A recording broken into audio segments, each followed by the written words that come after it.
Akira Kudo is an adventurer, wandering in the Gandagia labyrinth. He defeats a flying-type monster with a lightning element attack, as it is its weakness. He suddenly hears multiple screams coming from a room near him. He guesses whoever's in there is in a difficult situation, fighting a strong monster of some sort. It sounds really dangerous, so he does not want to help. However, it is also an opportunity to gain some good experience. So he makes up his mind and heads in the direction screams are coming from. The place Kudo is exploring is the dark corridor situated in the Gandagia labyrinth. It is disgustingly humid, and combined with an odd smell, the discomfort level breaks through the roof. The most formidable enemy that stands in the adventurer's way is not the frightening monster, but the sticky guck scattered all over the place, which worsens as one ventures deeper inside. Kudo is covering his nose on the way to the room where he heard the noise. He is grossed by the smell and wants to get out of this place already. After running a little, he enters the boss room and sees a huge monster and a girl fighting. The girl dodges many hits from the monsters and lands some punches on the monster. She seems to be from the Long Ears tribe. In this world, Murda, the Long Ears tribe, is the race most loved by the younger blue sister, goddess Saphia. Everyone belonging to the race is physically attractive, with high intelligence, superhuman strength, and strong magic powers. They are basically too perfect to be true. Due to their natural abilities, other races, especially humans, are envious of them. So, to feel a sense of superiority, they take them in as slaves. The girl in front of Kudo also has a slave collar around her neck. Judging by her appearance, she seems like a combat slave. He looks around the room and sees some bodies, assuming her owner's among them. The girl's getting overpowered by the monster while Kudo sends a quick prayer for them and runs towards the fight scene to help the girl. He deduces that the slave collar is suppressing her strength. He emphasizes that he is not helping the girl because he finds her cute and is merely doing it for the experience points. He charges an attack at the monster and takes it out in just one hit. The girl is shocked at the scene before her. The long-eared girl wakes up from sleep. She takes in the place around her and supposes that it is the remnants of the Amber Wall, the area before the dark corridor. It is considered a safe place on this floor, and monsters do not attack anyone here. But still, sleeping here is not recommended, especially since she is a slave and anyone could take advantage of her. She whips her head around when she hears Kudo talk to her. He is sitting at a distance from her, making something in a kettle. He tells her not to panic as he's making corn soup. She takes a good look at him and recalls him taking on the boss monster. Kudo advises her to lie down again since he did not have enough magic power to heal her fully. She asks him about the boss monster and how she got here. Kudo tells her that the monster turned into experience points for both of them. Thanks to her taking its hits, he was able to safely charge his attack and eliminate it. She feels weird about a human saving her. While Kudo is blabbering, she extends her arm to punch him, but stops right in front of his face. She tells him to shut up, and asks if he saved her so that he could enslave her.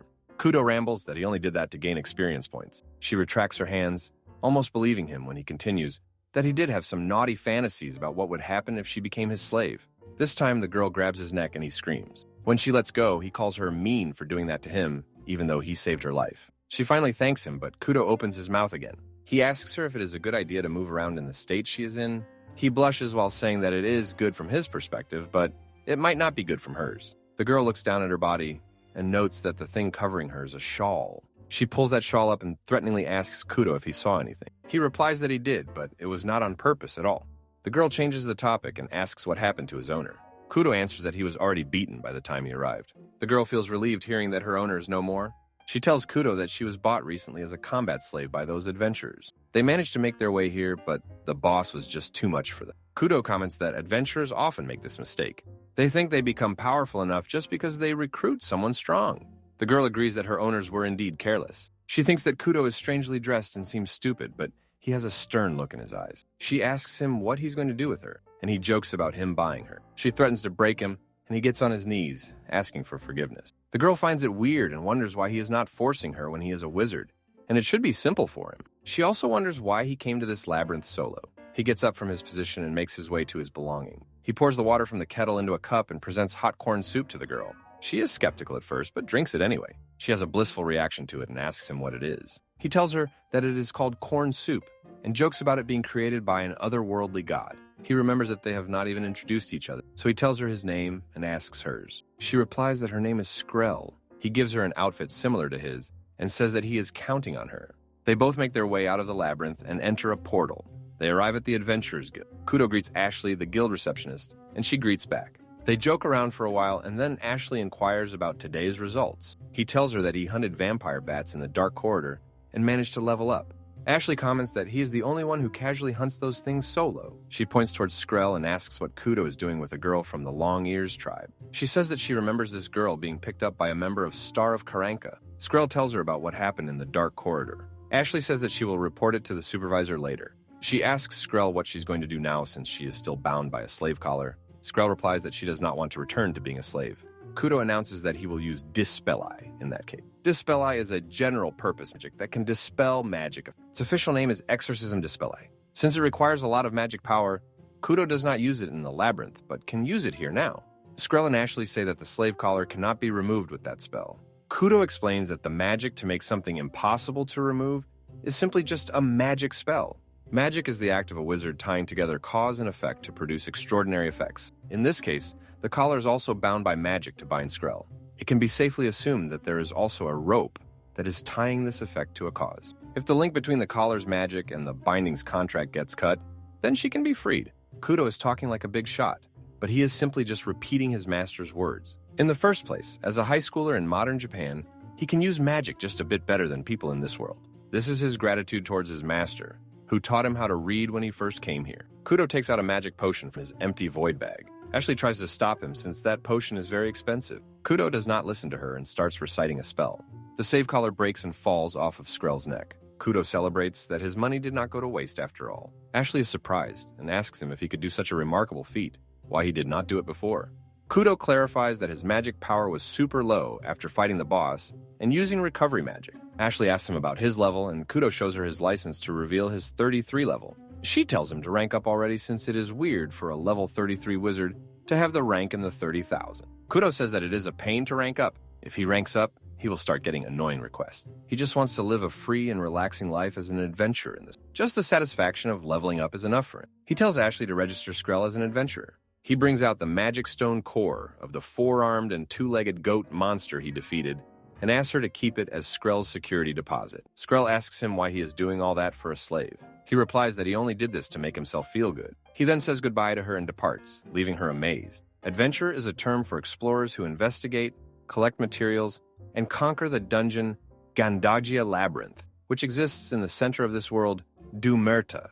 The term was also called diver, once since people descended into the underground dungeon like divers did in the waters. Labyrinth entrances and exits are now maintained with buildings and facilities supporting adventurers. The hellhole that flowed with monsters endlessly is now a place of enjoyment for adventure. From a reception to a cafeteria to a bathing area, there's everything. Kudo is sitting in the guild's cafeteria munching on some snacks when an adventurer appears with a drink in his hand. His name is Miguel Haida Junkers. Kudo covers his nose and tells Miguel dramatically that he reeks of booze. He asks why he is drinking in the middle of the day, and Miguel replies that this is a part of being an adventurer. He offers Kudo his drink, but Kudo denies it. He then tries the chips Kudo is eating. He finds them very tasty. Kudo gives him another bag. He notices that this one is pepper flavored and asks Kudo if pepper is used as a seasoning.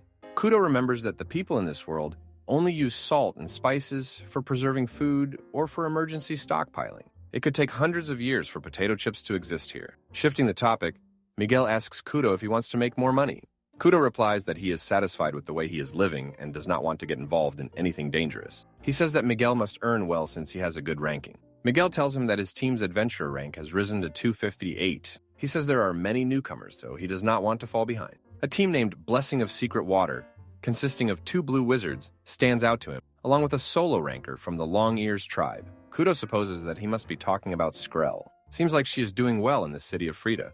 Miguel asks Kudo about his adventurer rank, and the answer leaves him shocked. He cannot believe that Kudo's rank is so low. He questions if he even applied for the rank registration correctly. Kudo answers that it is also troublesome, so he would rather not do it. There are a lot more fun things to do in this world, and besides, there is no dive point for any rank, so ranking up has no point for him. Miguel finds his argument ridiculous and suddenly asks Kudo to join his team. He adds that he is a wizard, so he will definitely be helpful to his team. Kudo nervously replies that he is no wizard. He wonders how Miguel got to know that when he has only told this to a few people. Miguel tells him that there is no point in playing dumb now since Ashley informed him of this fact. He says that he used to idolize Kudo, thinking of him as some prodigy since he always returns safely, despite not carrying a proper weapon.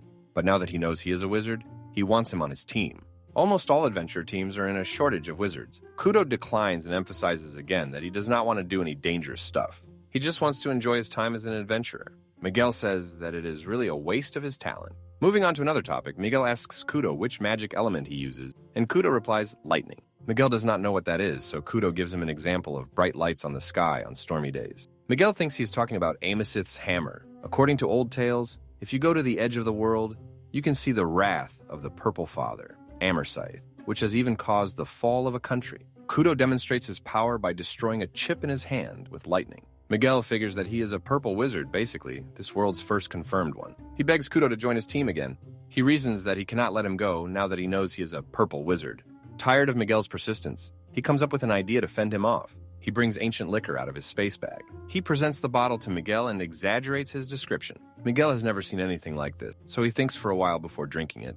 He is astonished after having the very first sip. He grabs Kudo by his shoulders and begs him to bring more for him. Kudo had brought this from his dad's stuff back in the modern world. He figures he can buy more from some store near him despite being a minor. He promises to Miguel that he will bring more if he gets the chance. Right at that moment, a massive lion in the form of a human arrives at the cafeteria.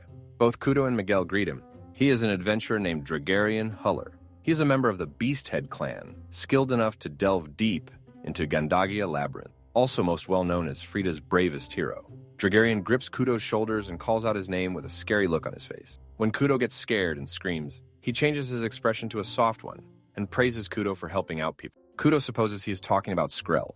He replies that he only did that for experience points. Dragarian growls horrifyingly and tells him to stop being so coy.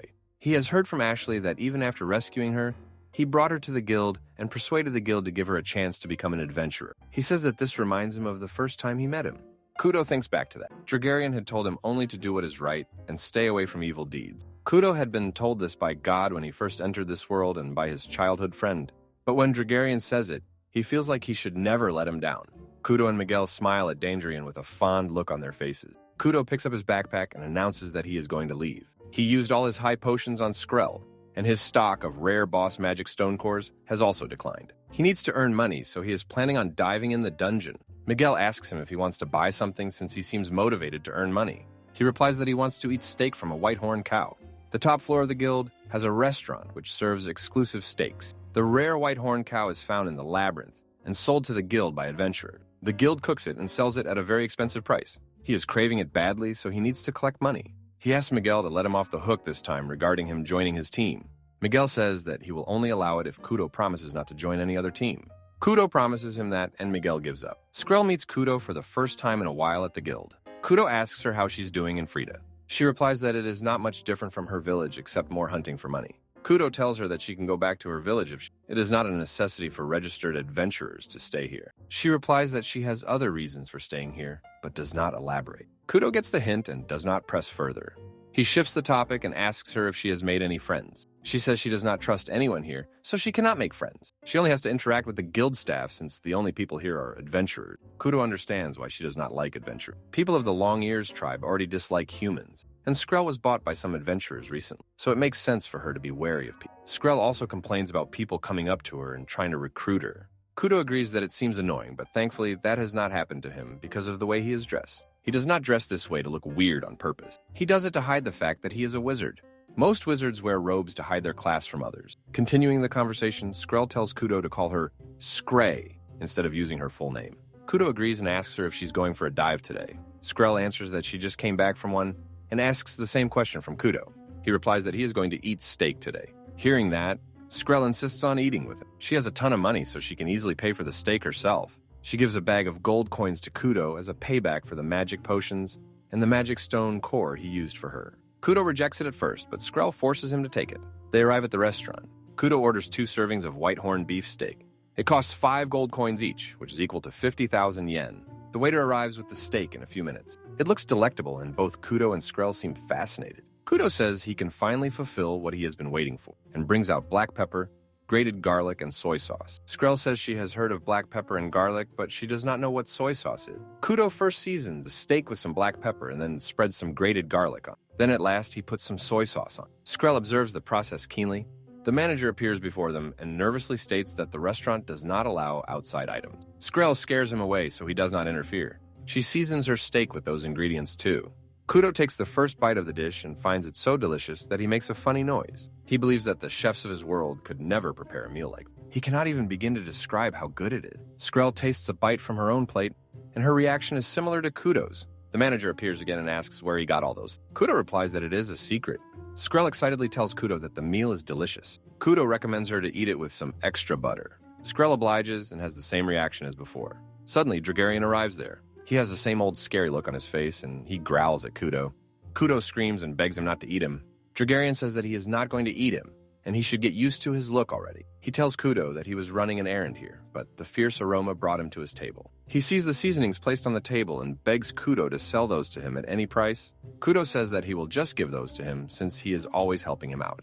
Skrell interrupts and asks to use the condiments again because she is planning to order another serving. Dronzer says that he has no problem with that and tastes the soy sauce. He finds it very tasty and aggressively orders 5 plates of steak. He devours the steaks as soon as they arrive. He is elated after eating them and screams that his mouth is being violated right now. He says that it is such a horribly addictive way of eating steaks that it is awakening his wild side. Kudo smiles happily, seeing both Skrell and Dronzer enjoy their meals. He declares that he will bring wasabi soy sauce next time. Gandagia Labyrinth is built a lot differently than Kudo had imagined. When he thinks of a labyrinth, he imagines something like an ant's nest spreading out towards the lowest floor. But this labyrinth is nothing like that. Once you descend the Perron, you're greeted with a hazy, mirrored reflection of Dumirta. Stepping into that ambiguous cloud transfers you to the base of a dungeon named Hierarchy. It is said that the most powerful god in the world designed this dungeon a long time ago. To make defeating the monsters in Dumirta easier, he split the monsters into appropriate layers and connected them for easy access. Immediately down the first set of stairs lies the fabled forest path, where even low-ranked adventurers can start diving. The reason why the sun shines down here is because this space is connected to another underground area. Kudo's here currently, plucking some weeds. A giant orc appears suddenly and scares the hell out of him. This level is supposed to be beginner-friendly, so the monsters do not appear here. Kudo does not understand how this monster got here. Planning to run away from the orc, he falls down in the mud and gets his clothes dirty. The orc gets close to him and Kudo gets up again to run. He is screaming while dashing away from the monster. It is just a regular monster, but the red iron gear mine is its typical habitat, so it should not have been spawned here. Kudo calms himself down a little and convinces himself that he is going to be fine as long as he deals with it properly. He uses a move called Amethyst's Lightning Orbit, which allows him to run extremely fast. He appears behind the monster and uses an attack named Amethyst's Lightning Shake to take out the beast. He defeats the monster and screams at its body for scaring him like that. He had almost gotten a heart attack, but it gave him experience points in the end, so perhaps it was not that bad. If a monster like this meets a beginner adventurer, it will finish him off quickly. He hopes that no one else on this floor has run into it. He decides to alert the other adventurers before it is too late. Kudo brings the monster's ear to Ashley. He tells her the whole story, and Ashley makes an announcement regarding it in the guild. She advises low-level adventurers to refrain from going into the labyrinth until safety is confirmed. Kudo feels disgusting in his mudded clothes, so he heads to the bathing area to clean himself. He does not want to go back to Japan in his clothes. It would be trouble if Hiro-chan saw him like this and thought he was getting teased or something. He runs into Skrell on the way there. She asks him about his dirty outfit, and he tells her how he got into this condition. He says goodbye to her after that, but Skrell keeps walking beside him. She offers to help him wash up since it is difficult for a single person to wipe their whole body. Kudo agrees, and they both reach the shower stalls. Kudo gets nervous before going into the stall. Skrell pushes him in and starts taking her clothes off. She reasons that her clothes will get wet if she keeps them on while helping Kudo. Kudo feels embarrassed seeing her bare. She has a petite body with volume distributed at suitable places, along with nice and healthy skin. Her figure looks so stimulating to him. She pulls him out of his thoughts by calling out his name. She tells him to turn around and starts taking off his clothes. She starts wiping his body after getting him undressed. Kudo is not facing her, but he still feels so shy. Skrell asks him to face her now that she is done cleaning the rear part of his body. Kudo denies it at first, but Skrell grabs his arm and forces him to turn around. She blushes a deep shade of red after seeing his front. Kudo shyly says that it is a physiological phenomenon that men cannot help themselves with. Skrell tells him to stop joking around as all of this is awkward enough. They suddenly hear someone outside, and in a rush to be quiet, Skrell's body gets pushed against Kudo's. He can even hear her heartbeat now. They are both blushing hard given their situation. After the noise outside stops, they both heave a sigh of relief. They get into a few more embarrassing encounters before finally getting out of the shower. They both shyly say goodbye to each other. Kudo feels like he just took a very hot bath. Kudo is walking down the main street. Ashley had begged him to take up some patrol quests earlier, but he had declined. He does not mind helping people, but if he spends all his time helping people, he will have no time for himself. He believes that he does not have to go and risk his life trying to fight a high-level monster. Those monsters should be left for adventures that can easily defeat them. He does not want to fight any high-level monsters without proper preparation. Preparation is the key to having a safe dive in the labyrinth. He will only dive when he is stocked up on enough items from Japan or Domerda. He decides to go home after having a good day. He gets embarrassed by thinking about his encounter with Skrell earlier, but it was not that bad. His gut feeling is telling him that he should not linger here too long, or something weird will happen to him. He feels someone following him while walking down the street. After a while, a shadow woman appears. Kudo asks her why she's here. She calls him Akira and says that it was just a surprise for him. She is Kudo's master, the one who taught him how to use magic when he first came to this world.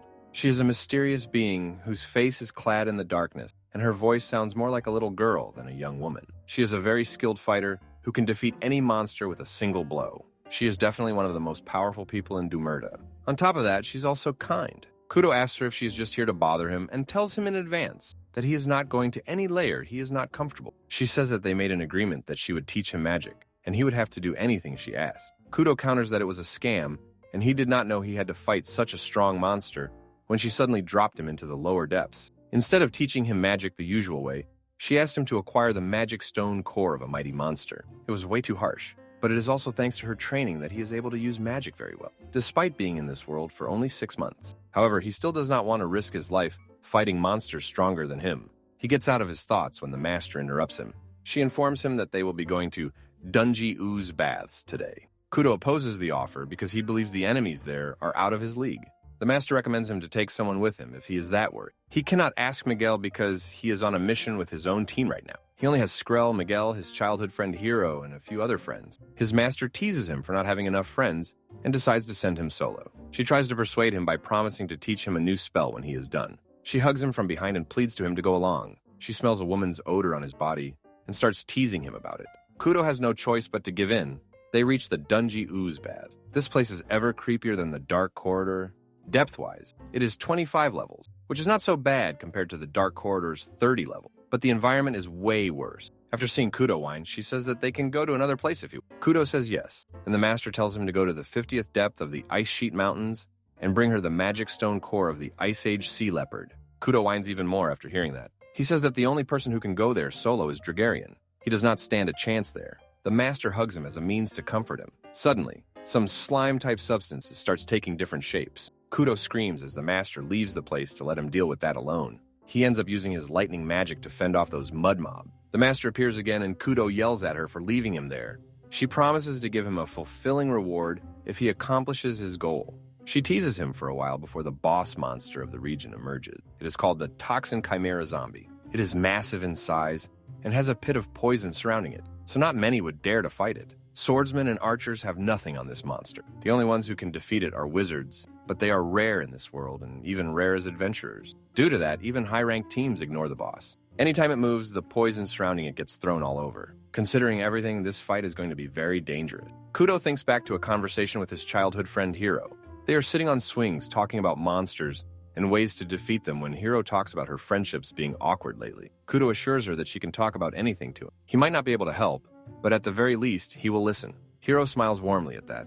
Back to the present, Kudo stands face to face with the monster. He realizes that he will have to use a ton of magic power to fight it continuously. He is stuck in an awful situation. Kudo is at the Great Gale Wilderness. He had managed to defeat the boss monster, so the master has to teach him some new spells as promised. The master asks him how many support magic spells he can cast at once, and Kudo replies that he can do 6 or 7. Support magic is the type of magic that anyone can, contrary to attribute magic such as Kudo's lightning magic. The Dispelai spell he used to break Skrell's collar was a type of support magic, and there are many other types that can be used simultaneously. The master tells him that his lesson is going to be on how to cast attribute magic simultaneously. It works in the same way as stacking support magic, except it puts a lot more strain on the user. Kudo starts training to learn it in order to reach greater heights. A girl is getting overpowered by a low-level boss monster. The monster ejects some liquid on her, which makes her unable to move. She feels ridiculous, having been beaten by a weak monster. Suddenly, Kudo appears and takes out the monster with a single hit using his lightning magic. The girl thinks she has fallen in love.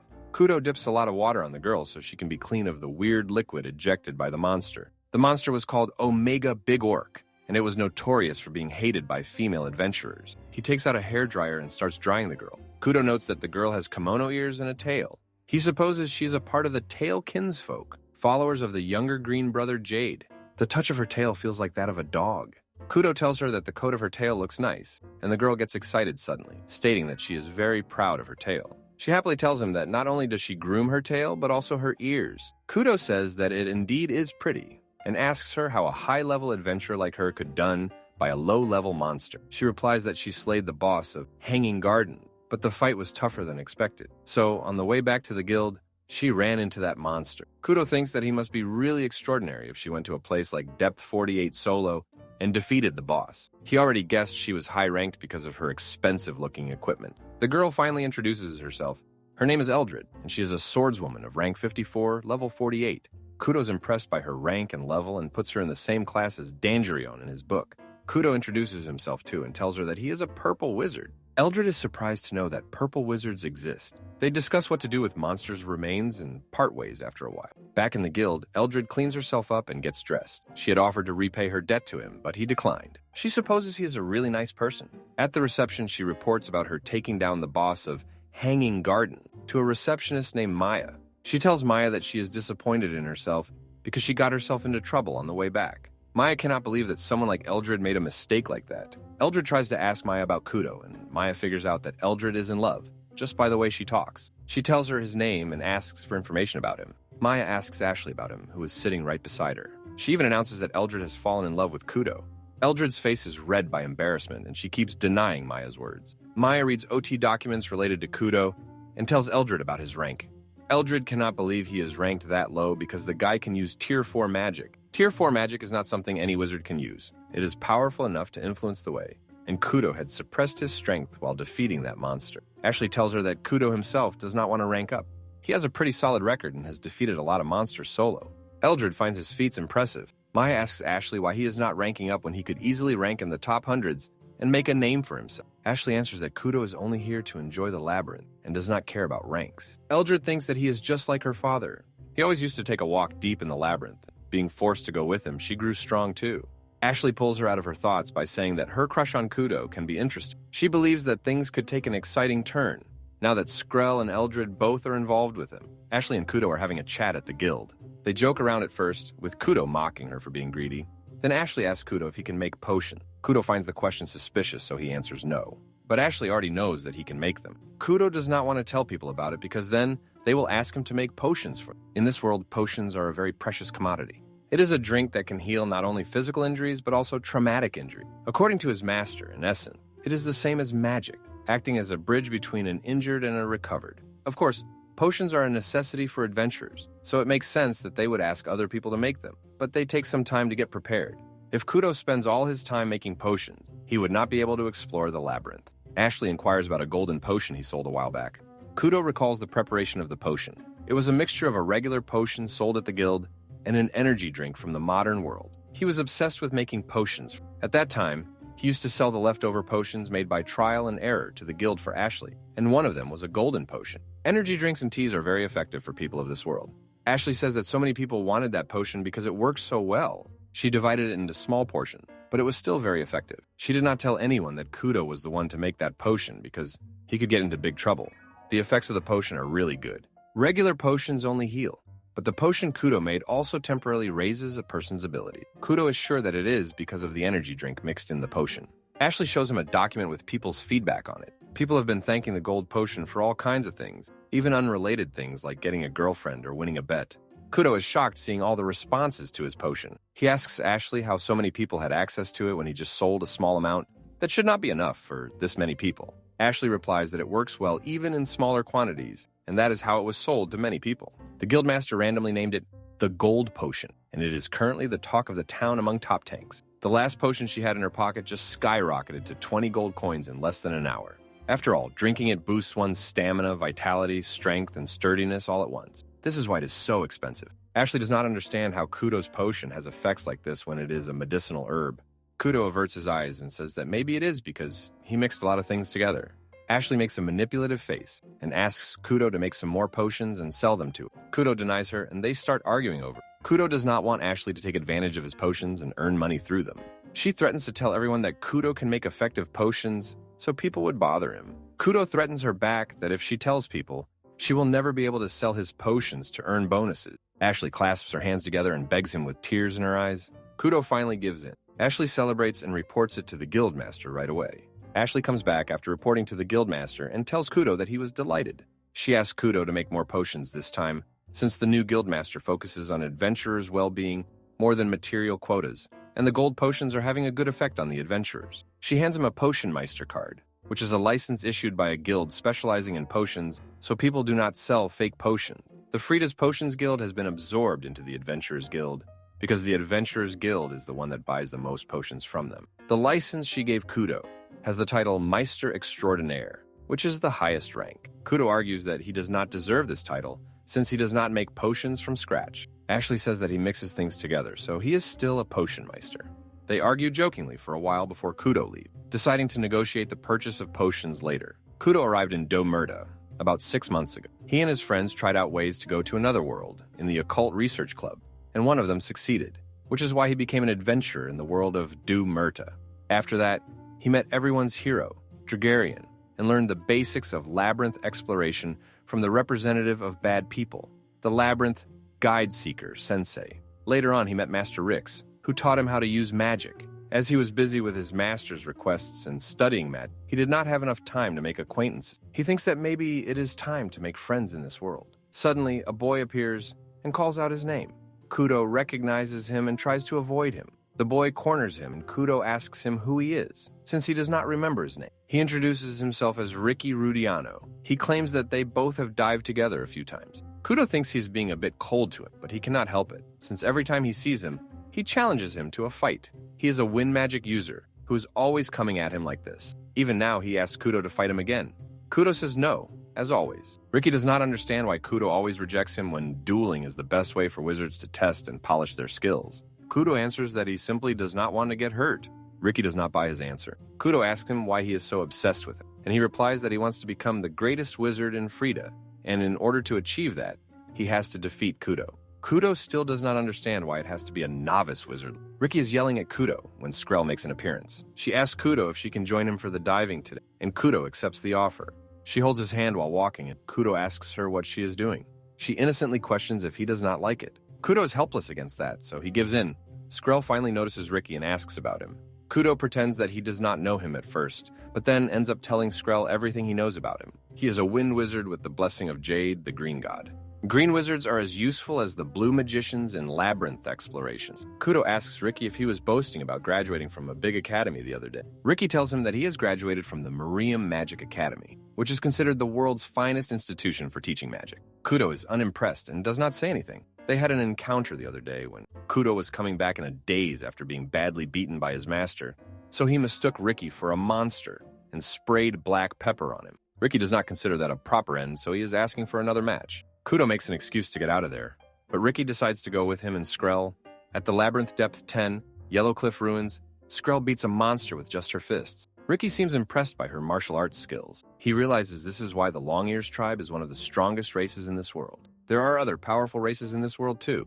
For example, the Beasthead tribe has the blessings of the Yellow God, Topaz. They are all fierce beasts and are regarded as symbols of bravery. Then, there is the Tail tribe protected by the Gren God Jade. They are said to be a proud and free-spirited race with beast ears and tails attached to human-like figures. The strongest of them all is the Phantom tribe, whose blessing is given by the Red Goddess Ruby. They are known for wearing the fur of animals they have hunted. They are powerful, but their energy consumption is so high that they often collapse. Ricky asks Kudo how he knows Skrell, and Kudo tells him the whole story of her rescue. Ricky deduces that Kudo is very good-natured for doing so much for a stranger. Kudo apologizes to Skrell for making her defeat all enemies till now. Skrell says that those monsters are nothing for her. If it were not for her shackles, she could have taken out the four-armed two-legged goat.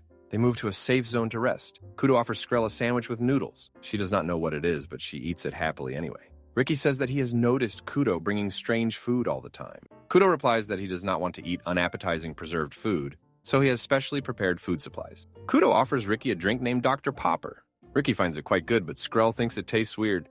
He gives Skrell sweet orange juice as compensation, which she loves. Skrell asks Kudo to sell him soy sauce if he has any. Kudo gives her one jar that he has on her. Ricky asks him where he came from, because he does not seem to live in Frida. Kudo accuses him of being a creepy stalker. Ricky defends himself that he is only asking this because he has something that other people in this world do not. Skrell joins in that she has been wondering about it too. Kudo tells them that he is from another world. He came here while he was investigating ways to transfer to another world. Technically, he met God first and he gave him a scorecard. People in Demerta are given this by God since he was not born here, so he got it directly from the Purple Father God. Ricky is shocked that Kudo has met God in person. Skrell tells them that she has met Goddess Sapphire too. She often comes to her village to check on people, and that is the case for other races too. Ricky states that humans do not get this opportunity. Kudo has to go through God's place every time he comes to Demerta. He sees him so often that he is like an uncle to him. He has helped him travel between Japan and Demerta, and has given him the power to do magic. He is really grateful to him, but he just looks like a regular uncle. Ricky asks him if God told him to do something when he let him enter this world. He answers that God said nothing in particular. He just told him to enjoy his life in it. Ricky and Skrell seem like they have very different images of God in their heads. Skrell holds her hands together and thanks the purple god Amasa. She claims that it has nothing to do with Akira. Akira decides to go and have fun in the labyrinth, earning experience points and leveling up. As he's walking, he comes across a crowd and realizes he can't pass through it right now. He does not want to, but has no choice, and decides to go through the back alley. Frida is a very lively city. When he goes to its back alley, its atmosphere changes a bit. Not only is it uncrowded, but it is also where dangerous people hang. He must remain vigilant of his surroundings here, Akira thinks. If a situation calls for it, he can run away using high-speed acceleration and solid, strong might to take a few aims. He has been hassled a few times before, but he has escaped them every time. Still, there's always that lingering fear that can't be avoided. As he is in the midst of these thoughts, a girl approaches him from behind, scaring him in the process. He asks her not to come out so suddenly, he almost has a heart failure. The girl says she can't help if she appears suddenly. It is like him telling her not to appear at all. Akira says he would just appreciate it if she just stopped popping in the view. Just give him a signal or something next time, like trembling or glowing. He looks at her, wondering who she is. It is hard to tell through the shadows, but they are probably a human woman. Through the occasional gap in the shadows, he can make out red eyes and a well-defined, youthful appearance. But her devilish personality makes it hard to tell if she is a human. Someone asks the girl if she is after another stone core.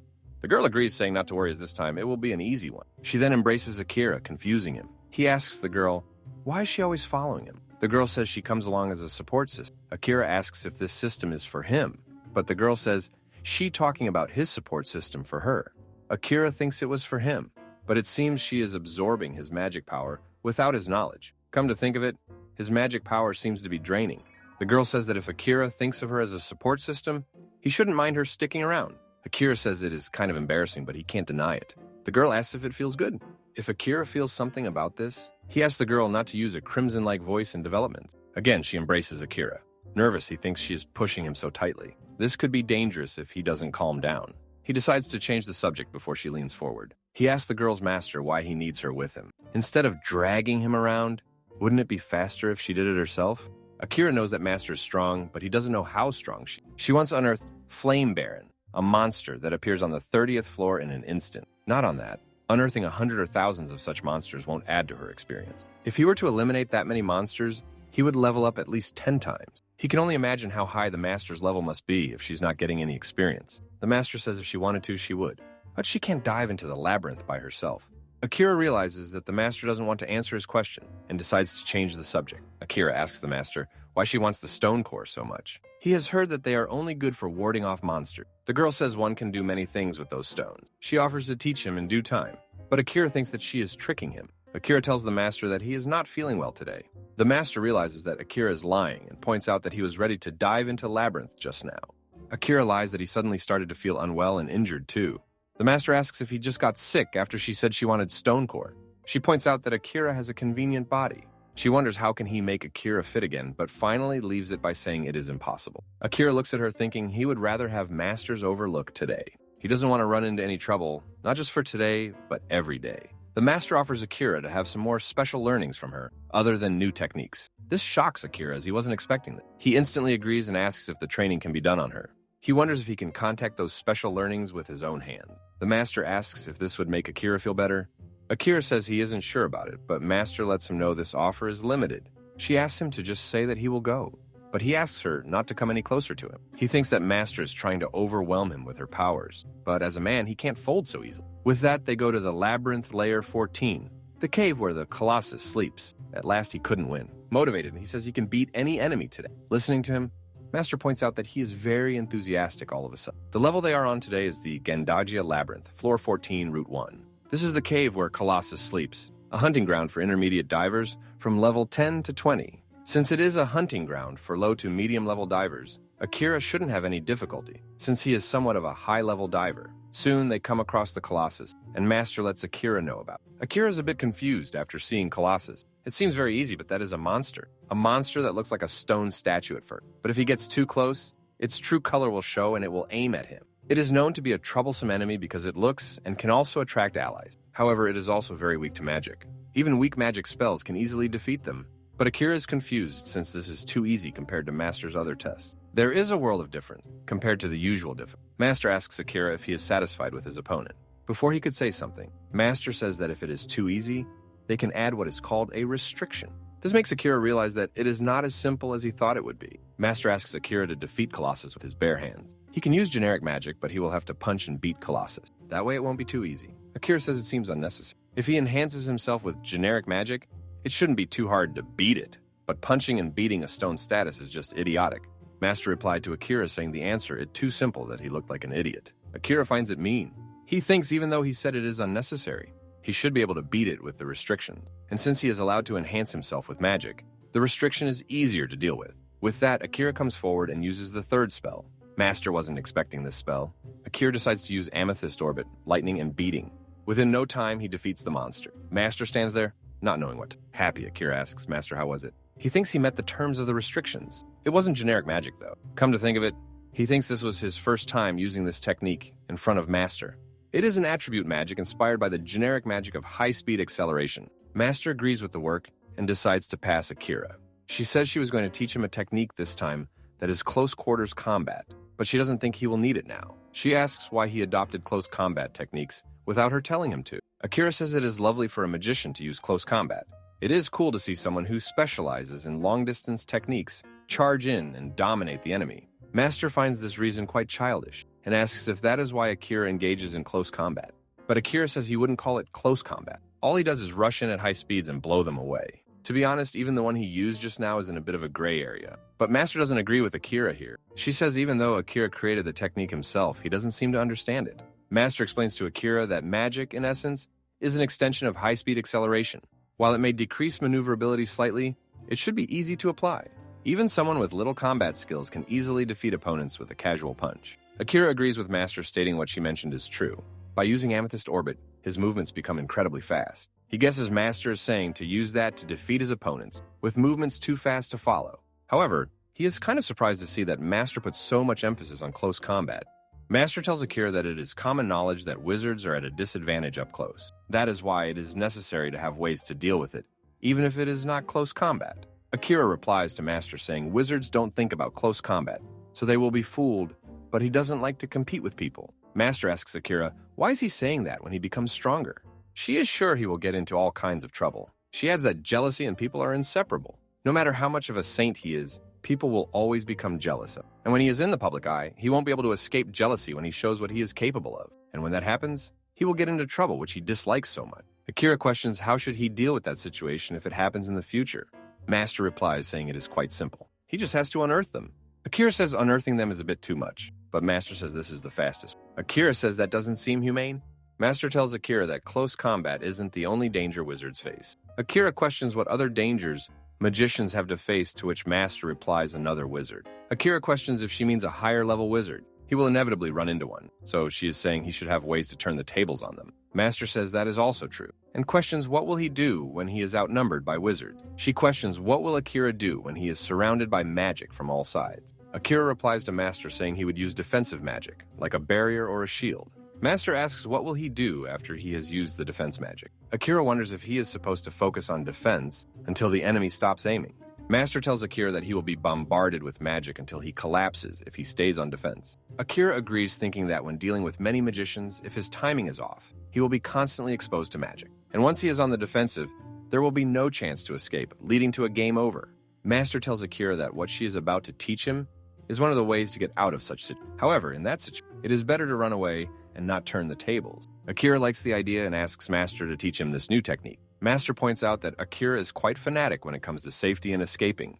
Akira says it is better to be safe than sorry, as it is safer not damaging people's emotion. Master says Akira is a coward when it comes to dealing with humans. But Akira already knows this and lets Master know about it too.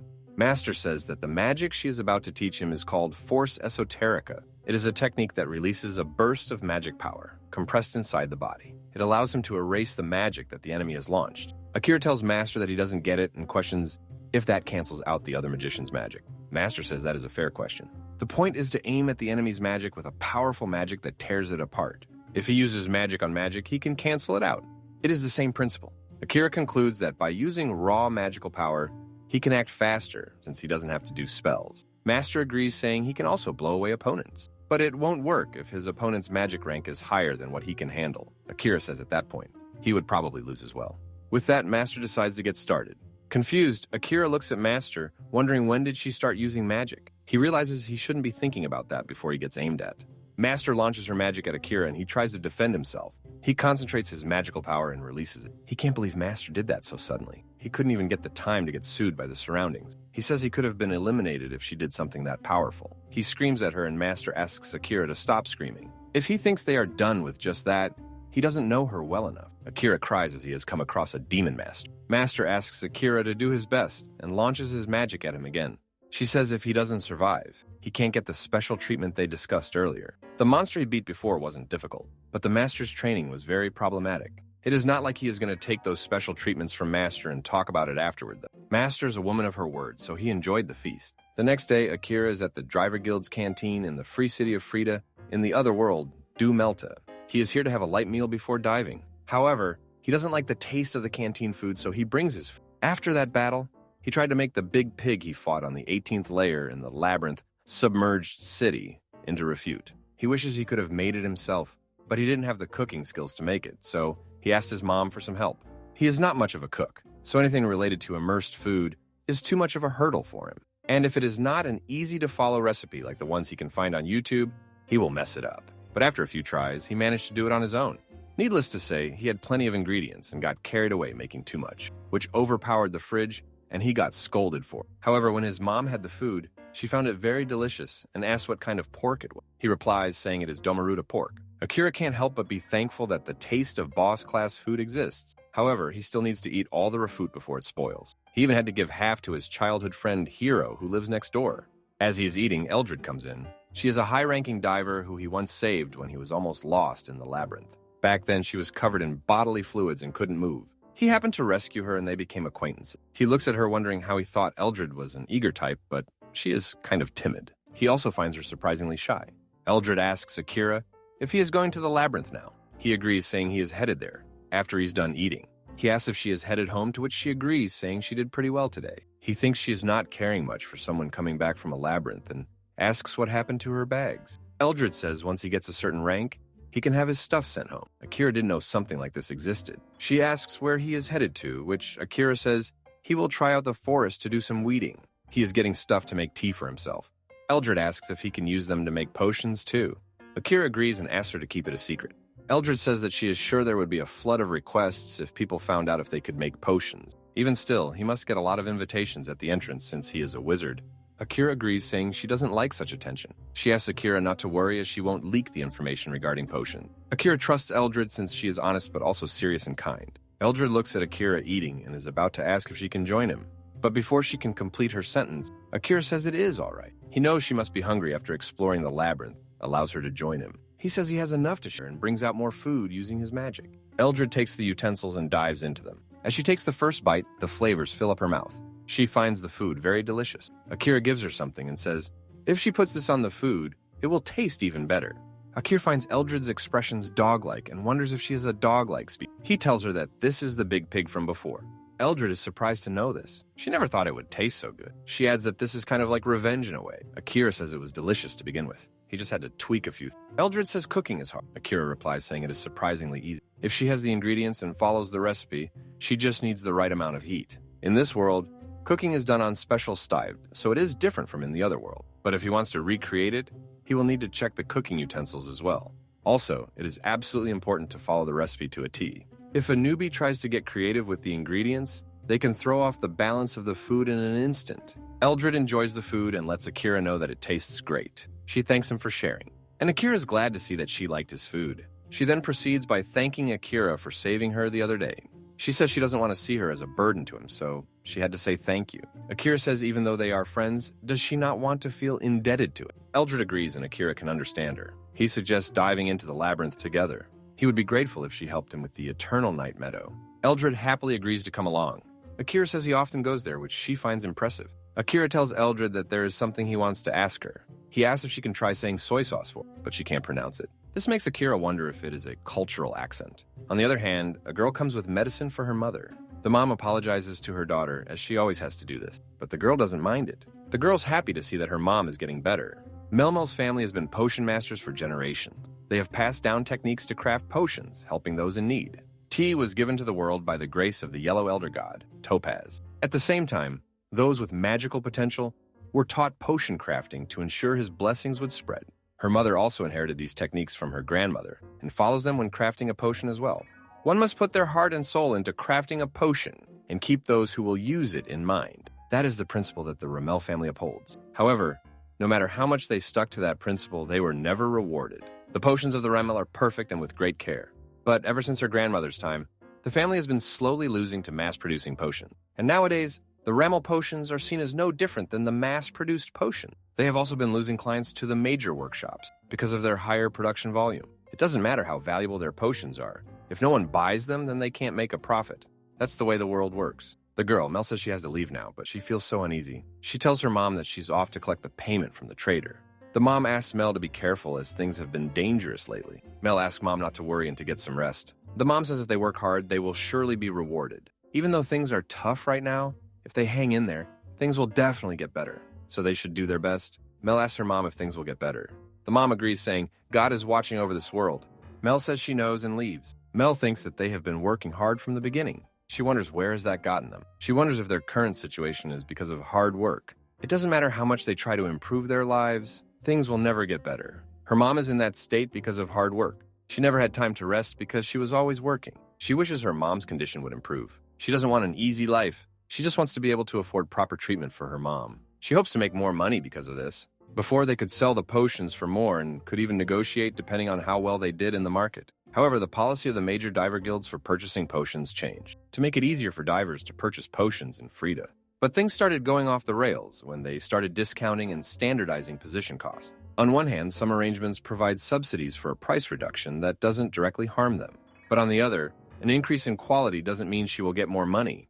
Now, they are under pressure from large companies that can produce mass. Smaller, quality-focused workshops like theirs will go bankrupt sooner or later. And now there are rumors that the major companies are warning distributors in order to monopolize the market. Even if they work hard, there is nothing they can do.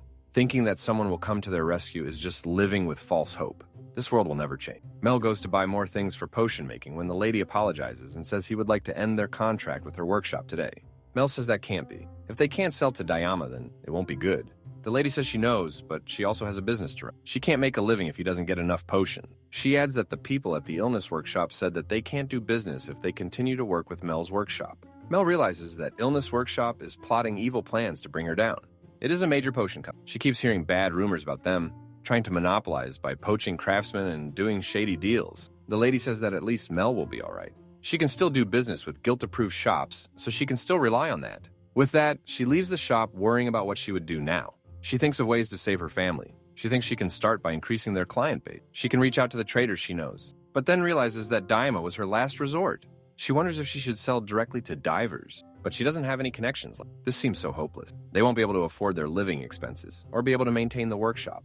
But importantly, it is her motor's medicine cost she is worrying about the most. She's busy with her thoughts when she goes into some alley. Upon realizing, she wonders when did she enter the alleyway. Once she enters the alleyway leading to the center of Frida, it is said that she will never be able to leave. The origin of the free city Frida is unique compared to other cities. The city was originally built by renovating a small fortified city.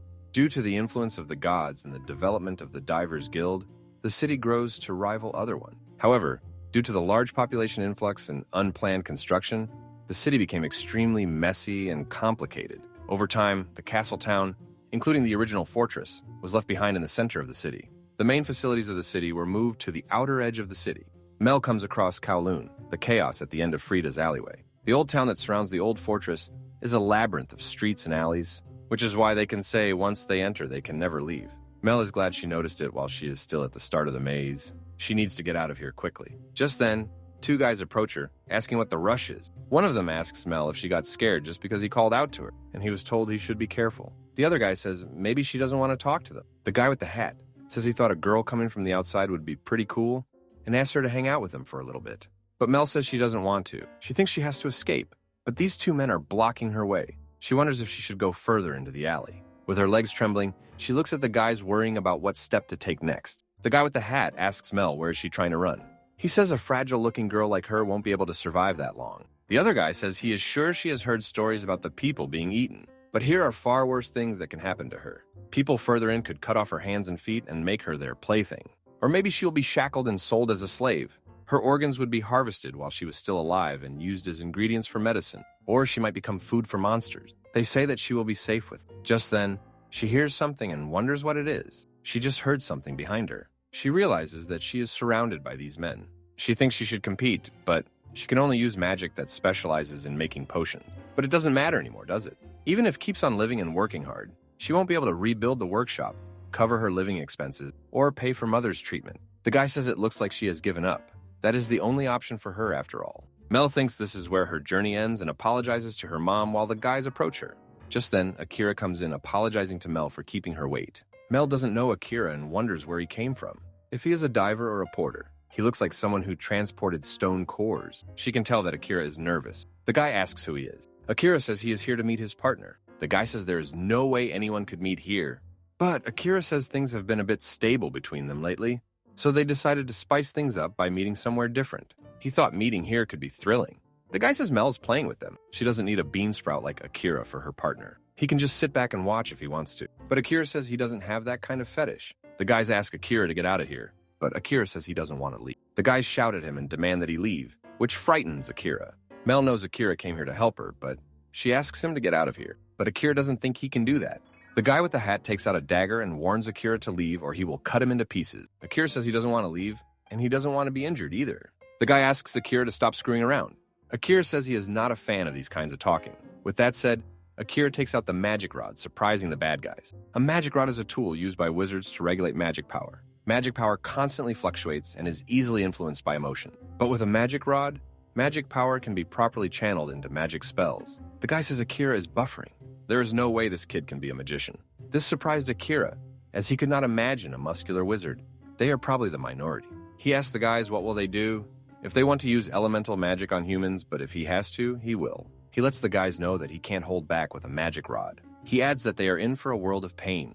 Mel is blown by Akira's magic power since its quality and quantity are far better than hers. Even though he is so young, he is on par with a court magician. How can he be such a high-level magician? A magician can add elimination intent into their magical power, and they say that high-level magicians can knock out their opponents by just using it. Akira's all lightened up when the guys give up. They let Akira know that they won't bother Mel again and ask for forgiveness. With that, the bad guys run away. Akira lets them know that they don't have to be afraid, even though he was scared too.